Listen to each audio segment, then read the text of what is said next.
What is up, Snarf Gang? Today I'm going to be reviewing Die Volume 1. And no, it doesn't mean die as in dead. It means die as in like die that you roll in a game. Because let's just say the story's about a game. It starts with these friends that are about to play this game. They each say, you know, fun little role they came up with. They get handed around the unique dice. And then they get transported into another world. Oh my gosh, such a unique concept. But that's not even really where the story starts, because it starts whenever they go through all the whatever mission in this fantasy world, kill the whatever, they get out, live a lot of their lives as adults after one of their friends is still trapped in there. And then after they all have kids or adults, whatever, they get the die in the mail that sent them into the fantasy world, and then they have to go back. And the only way to get out of the fantasy world is if every player agrees to leave, basically. And since the one guy that was left there, because like they were all agreeing to leave and doing the hold hands ritual thing, he got like grabbed by like the final boss, basically, because he wasn't really dead. And he was trapped in there this whole time. And when they get transported back, he's still alive, and he's kind of gone crazy because they're all old now. They're all like in their late 40s or some shit. Like they're old as shit. And well, they're not even late 40s. They're like old as shit. They're pretty fucking old.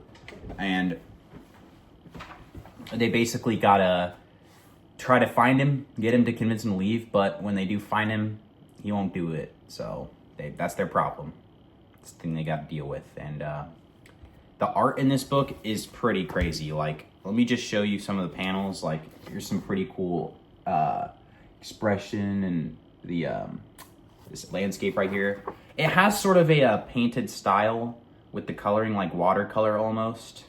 Like, you can kind of see watercolory type filling in for a second. Let me skip to a battle scene.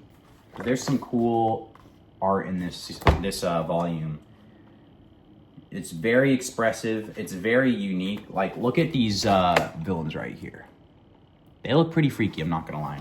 So, I've only read volume 1, but I'm not gonna spoil what happens or anything.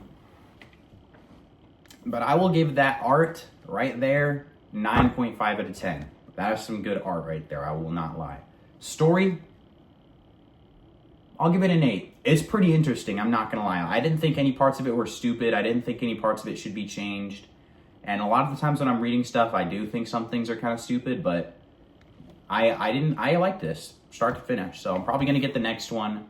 It's not what I thought it was gonna be about, though. I mean, when I saw the title Die, I thought it was gonna be, you know, some sort of death game type thing. But, hey, pleasant surprise, you know? The world that they're trapped in is also very interesting. And, you know, each of them actually has, like, a bunch of some different cool powers. Like, one of them is basically a warlock. Like, they use powers from different spirits, and they have to, like, owe debts to them and stuff to use their powers. One of them is, like, a dude that can turn his, like, emotions into powers. Another lady controls other people's emotions, so she kind of synergizes well with that other guy. And she can also, like, manipulate people's minds. And this other dude just has, like, a bunch of random abilities, like, not really any rhyme or reason to it.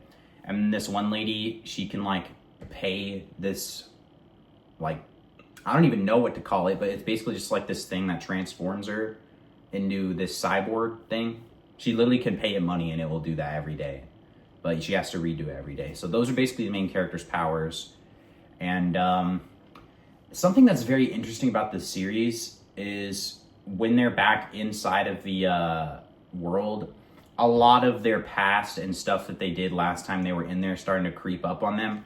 And you can also start to see a lot of the messed up stuff that they did as kids, you know, being in a fantasy world per se. But something tells me that their actions have a lot more consequences than they think. But that's just me. I mean, even if they don't have as many consequences as they think on the world around them, psychologically they do, because they're all pretty fucked up from having to be back here. And the end of the volume 1 is actually kind of a twist, I'm not gonna lie. It was unexpected. You know, I thought I knew where it was gonna go, and I kind of figured it out near the middle of the end, because I'm like, there's no way that this is how the first volume is gonna end. And then they kind of twisted around. I'm like, okay, Okay, that's actually kind of unique. I haven't seen that many stories do that. So, I would recommend it. I recommend it if you like fantasy. I recommend it if you like that watercolor art style because it's cool looking. I won't lie. So, Dive. 9.5 out of 10 art, 8.5 out of 10 story. Peace out.